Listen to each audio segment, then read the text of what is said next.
Have you ever met someone whose life has been so tumultuous, so damaged, so abused that you wonder, how did they ever get through it?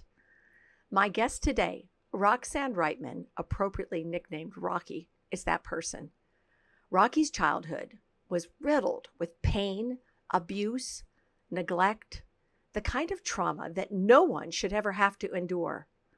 She's here today to share her story of survival, resilience, and how she's dealing with those pains from her childhood today. I hope that you will learn and glean hope from Rocky's life because she has been through so much, and the deep waters of her life are a treasure to us today. Just knowing that you can survive and come out the other side. So welcome today, Roxanne Reitmann.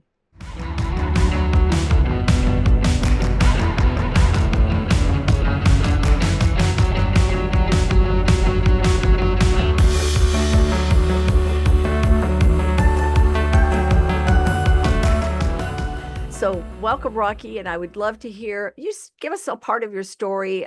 Let's start a little bit with your childhood and where things began for you. Okay. Thanks, Robin. It's great to see you and great to be here. Really is an honor. And sure. So I was raised in New Orleans, and I had five other siblings, and a big gap. I had a generational gap, brother 18 years older, and three boys, three girls. I was raised in a extremely tumultuous, chaotic, violent, abusive house, and everyone experienced. It started when I was four, I think one of the most pivotal times because this is the most extreme time. And it was also the time, in retrospect, I see now, it made an imprint on my life. It molded me, shaped me for how I thought in the future. Um, I remember my brother sexually abused me. He physically abused me. Um, it would even be considered torture. He allowed his friends to participate. And what was difficult was because he was all I had really and my best friend, but he was also my abuser. So it was very confusing for me. Then I think at that point, what I did was while I was being abused at 4 years old, you can't navigate through those emotions. It's overwhelming. You don't know how to do that. And so I basically left my body. My physical body was there, but Rocky went somewhere else. And it's called dissociation. Now that I'm older, I know what the term is. And it's very common with people, especially who are sexually abused. And it basically saved my life at that point because I couldn't have navigated through that. So, Rocky, when you were going through this, and you were separating your mind from your body at that time as a tool of survival, like you were saying, the dissociation, what other things did you think or feel that helped you on an ongoing basis? When you could see trauma coming, you could feel things happening in your family. How did you deal with this going forward? Well, I basically had to shut down, compartmentalize, tell myself I didn't need anyone, um, that I had to do it on my own because there was really no one who was responsible for me. I was kind of fending for myself. And one time in particular was the most violence that I saw with my parents. My dad did shoot my mom, but I didn't see that.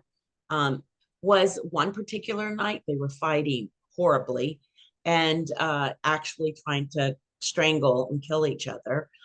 At that point, while my siblings were crying, I stood there, didn't cry, and said to myself, you don't need anyone. You can't need anyone. You can't rely on anyone.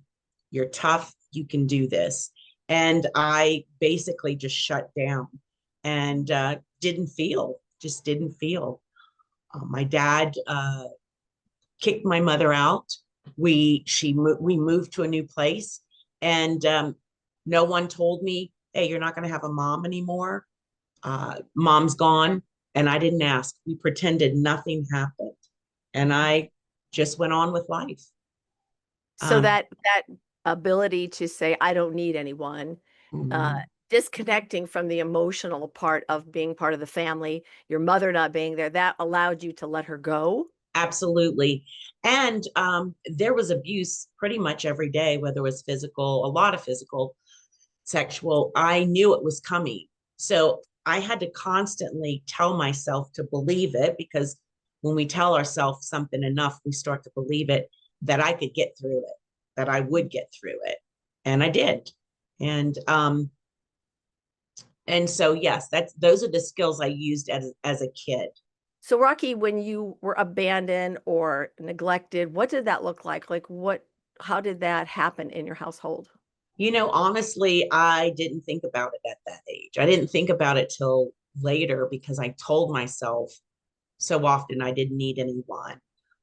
It was so normal, and there was so much abuse consistently. My brother, just torturous things. I and neglect. I came home one day and my father and my sister were gone, and there was a bottle of aspargum, and I ate the whole thing. And they came home and I had eaten the whole thing, which is a medicine. Yeah, it's a My drug. brother fed me a box of X-Lax being as a prank, and I had diarrhea so bad, and no one there to help me with it.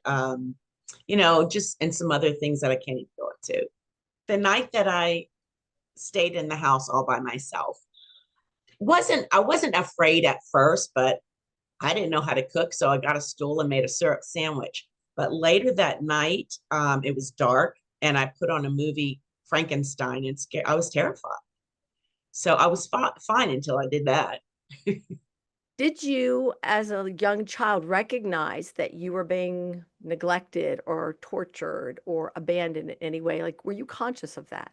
No, it was so normal, that it was normalized. The other thing is, I think there was so much on a daily basis that I had to deal with. I really didn't take the time to think about it, and I didn't want to think about it. But I just thought, this is life, and you got to be tough. Did you question anyone's love for you at any point in time? What dialogue went on in your head? Like, is that what you thought love was or family was?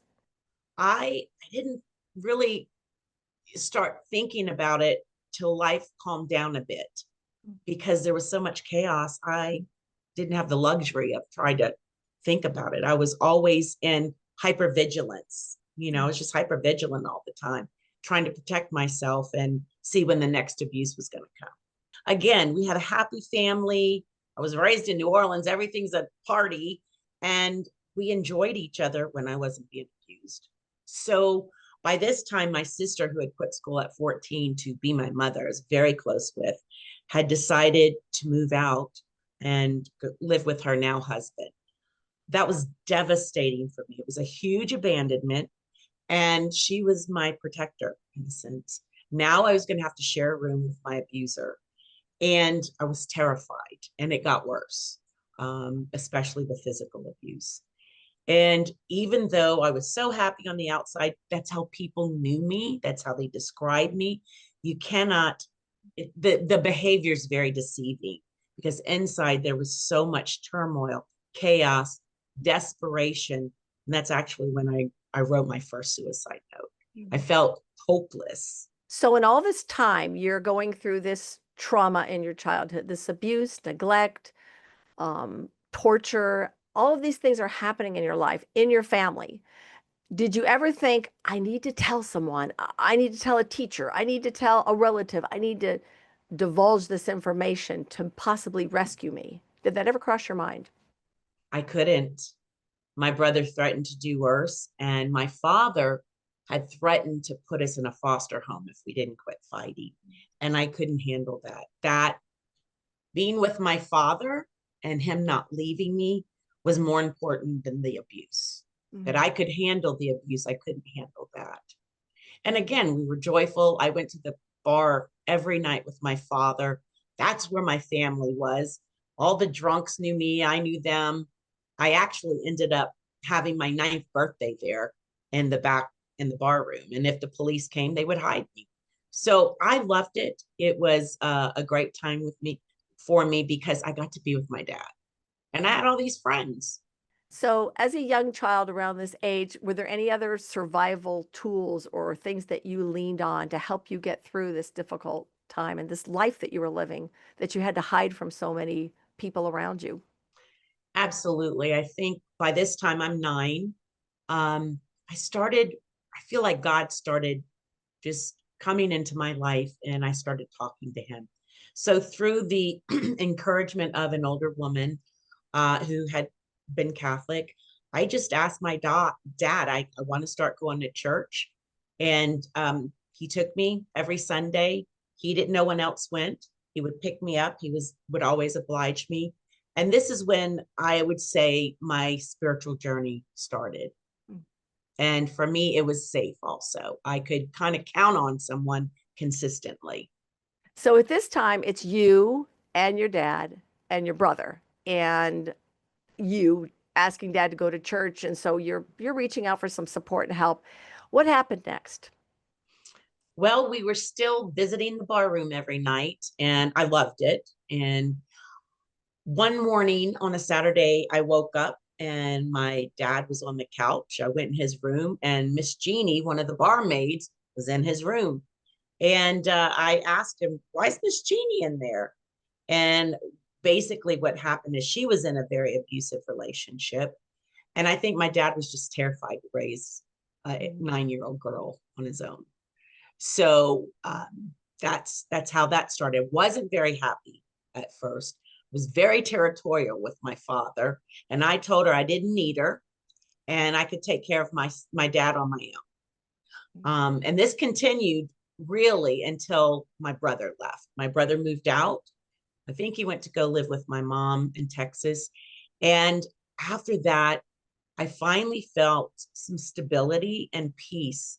I didn't have to have insomnia and be vigilant that Mm. someone was going to get in my bed and abuse me or physically abuse me. There was finally a peace Mm. and a calm in my life. Well, so this was the first time you felt safe, really. It's Absolutely. because you felt safe with your dad, and Jeannie was not harming you, No. and so you've got a place of a moment of peace for the first time. Mhm. And you're how old by this time? I was not. So I finally had peace, loved my life. Shortly after, my stepmother got pregnant and wasn't happy at first, but fell in love with my little brother. And so then, fast forward, I'm most tragic thing in my life was my father, who was my savior, who was my stable force, my rock, my hero, was diagnosed with cirrhosis of the liver. Said he had 6 to 9 months to live, and he died 28 days later. Mm. This was the biggest abandonment, even though it wasn't his fault. And the last day I saw him was Christmas Day. My stepmother said, "We'll get through this. We'll do it together." A week later, she tried to kill herself with my brother and I in the room. And that was another huge abandonment Mm. and just confusing. Mm. I had nowhere to go. My brother went to live with my sister, who was too far out of the school district. I had to find friends I didn't even know very well and ask them if I could stay with them. Stayed with one for 6 weeks. My stepmother was getting out of the hospital. I was so excited. I get there and she thinks she's Barbara Streisand, and her friend calls and says, "Get out. The police are coming to put her in the hospital." So I found another friend to live with. And that only lasted another 6 weeks. My stepmother was not getting well. So I called my brother, who lived an hour and a half away in Baton Rouge, and said, "I can't handle it here anymore." And so he came and picked me up. I was in 11th grade and school was just about out. I get there and he had a very tumultuous relationship, was abusive to his kids and his wife. And she kicked us out. She kicked us out. So my brother and I we got an apartment. I lived there for a while, but I would lock my door as I slept. And I left there. So I went to my grandmother's for a couple months. That didn't work. So I finally decided I have to get my place. By this time, I had graduated from high school, and I found a cinder block meat house that had been converted into an apartment. And I was able, with Social Security and working 2 jobs, to afford that. So you're living on your own, finally Hmm. out from living with parents, an abusive brother. You're making your way and surviving, and Yeah. you graduated high school. Another thing that helped me was being super involved and having supportive people in the Catholic Church. I had great relationships. The problem arose when I was molested by a priest. That was incredibly devastating to me because these were people I finally put my trust in. After that, very immediately, I got an eating disorder. And then after that, I decided to go to LSU. I got in and met some wonderful people that studied the Bible with me, and I found Jesus, the real Jesus, and had I had a family I could trust that I knew wouldn't leave me. I decided to go back to the priest and confront him and just tell him I forgave him. So after this, 6 months later, we all moved to Berkeley, California. And that I was so excited about my walk with God, about the people I met. Life was really good. Ended up in the ministry several years, and then the cracks started to show. So you're really involved in ministry here, enjoying your life, I assume, and Mhm. um, keeping busy, helping people. So where did the cracks start to show? What were you feeling and thinking as you were living your life here? Feeling finally free, but what was going on? I threw myself in the ministry, got very little sleep because not only did I love it, but it kept me preoccupied and I didn't have to think about anything because I hadn't dealt with anything. And the cracks started showing with exhaustion, with severe depression, um, suicidal thoughts. Just wasn't like me because I'd always been a really happy person. But it was because I think bubbling up was everything I didn't deal with. So then I moved to Athens, Georgia, stayed in my church network, and met a great guy, married him, a great Christian guy, and I was told I would never get pregnant, got pregnant a month after we were married. The cracks started to show from there. I started seeing a psychiatrist. She started digging, and Pandora's box opened. So I was hospitalized for 6 weeks. That was the beginning of many, many hospitalizations, suicide attempts, even some drinking at times. Just every suicide attempt was connected with alcohol. Then a couple years later, I have my second daughter, and same thing, a chaotic life. I had such amazing people in the church that I probably wouldn't be here had I didn't have them. How did Tom deal with all of that? He was amazing. It was definitely hard, but he rose to the occasion. He was an amazing father through this. Did you have a diagnosis of something? Yes, at this time I was diagnosed with bipolar, complex PTSD, anorexia, and so yes, I was still dealing with all of this stuff. How did you navigate raising two daughters with all those complicated disorders?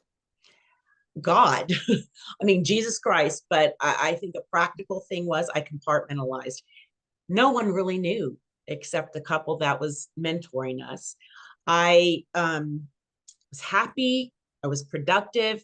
I was, room mom. My kids were not neglected. That was one thing even the psychiatrist said. I was kind of labeled as a high functioning bipolar. Um, when it was good, it was good. And when it was bad, it was bad. And the kids, you raised them, and how were you and Tom doing during this time? Was he hanging in there with you? Completely. The kids, I wouldn't say they're unscathed, but they were young enough that we could shelter them from a lot of this. And, my kids tell me today, which is a blessing from God, they had a wonderful childhood. Not perfect, but a wonderful childhood. And that's only by the grace of God. And they didn't see the hospitalizations, or did they just coped Well, with when it? they were younger, they didn't, but Yeah, yes, okay. they did. Even, Mhm. But you were still helps. present for them. You were still Yeah. present for them when you needed to be. Yeah. Okay. My life became stable, being on medication, but I wasn't compliant sometimes. And my husband said to me, "You don't have bipolar, we have bipolar. And if you don't take your meds, you're not going to be the mom you need to be." And I was terrified of losing my girls and of dying. So I was never uncompliant. I Mm. got it together. Then shortly after that, the next traumatic thing in my life was my brother that had been my abuser. I confronted him gently, told him I forgave him of the abuse, and he could not handle it. He said, "I can't handle this." And a week later, he killed himself. And Mm. I spun out of control. I blamed myself and I quit eating. And that's when my eating disorder peaked to the worst it's ever been. And all the things that I had done were undone. I was just a mess. Went through several therapies, had a great support system, great therapist and psychiatrist, did EMDR, dialectical behavior therapy, because I'd been diagnosed with borderline, but continued to cut pretty badly.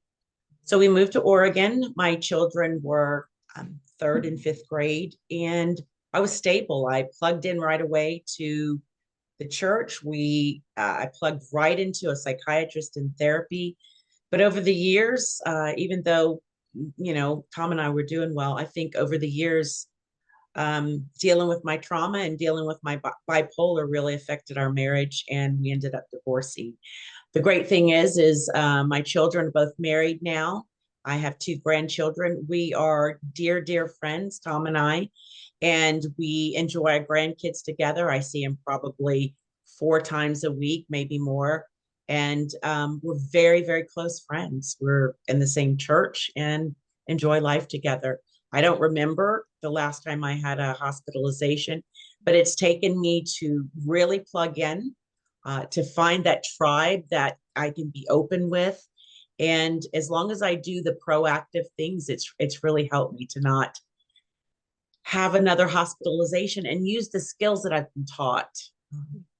Okay, Rocky, tell me today what advice you would have for anyone who's been through trauma, childhood abuse, and or is recognizing that they've got some kind of mental illness, any kind of disorder. What would you recommend? What do you suggest? Give me your formula for wellness. Well, I think first and foremost is I could not be a victim. You can't be a victim. You're a victim when you're younger. You're a volunteer for your responses when you're older. If you're a victim, then you will not get well. Mm. The second thing that I think is super important, along with my faith, God has got me through this, and a lot of it is those dialogues that we tell ourselves really were the destructive things that led to my destructive behavior. Because of my feelings that weren't reality, I cut myself. Because of the things I told myself and the feelings I had, I cut. Because of those things, I tried to commit suicide. So what I did was I put on one side what I told myself, the shame, you're not good enough, you are evil, those different things. And then for me personally, I would contradict it or refute it by the Bible, what God says about me. For those of you who may not be religious, you can just do it with what's true, because feelings are not true. Okay. They're feelings, and generally they're absolutely wrong. So that really for me has saved my life. It literally, if I hadn't have had the mental fitness, which you develop, I would have committed suicide. So that's super important. And for me, it was what the Bible said, what God said about me. Another thing, some simple things are your diet. For me, I cannot drink diet Coke. The caffeine keeps me up. For a bipolar person, that's death, because if you're sleep deprived, you'll go into a manic. And for me, I've jumped off the wagon. Sometimes I do it anyway, but I always pay for it. Another thing is your diet. Finding a tribe is super important. Finding people, and you have to find at least one person you can be completely honest with, and with that person that can hold you accountable. I think it's super important to find a therapist and a psychiatrist if need be for bipolar, but that you're completely honest with. You have to be completely honest, even if it hurts, even if you don't want to. The other things are for me, it was not listening to music or watching movies that triggered me. Mm. I would watch movies and there would be abuse in it and I'd spiral. I'd get angry. And so you got to just be wise. Another thing is, drinking, if that's for you, if that's a problem. Um, the last thing I would say is find something you love.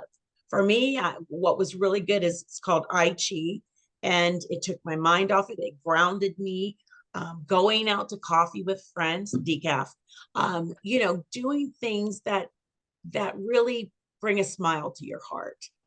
So, Rocky, tell me what you do today. I know you're a grandmother and you're actively involved with your family, but you also have found a great purpose in your life and a way to give back. Tell us a little bit about that. I have, and it's a blessing. I've become a grief specialist, Mhm. and I felt like I could put what happened to me in my life to use, and I believe it's not in vain, and really I would do it again, and because it's really has helped people and myself. It's helped myself a lot.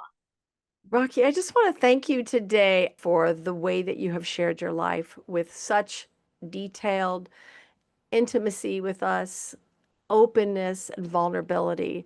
The kind of things you have been through, the traumas that you have been through, no person should go through, especially a child, a little child. And I just want to appreciate the woman you've become, the faith that you've exercised, the tools that you've grabbed onto, the way that you have said, I refuse to be a victim of my life. And if anyone could justify being a victim, it would be you.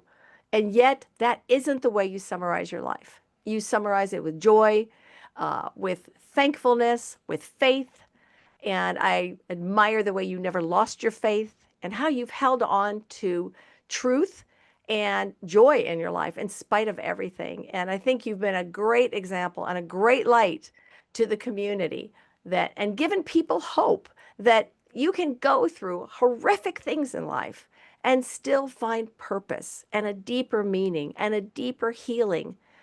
And it doesn't mean you're all well, you're all better. It didn't happen. You don't live in denial. You live in truth.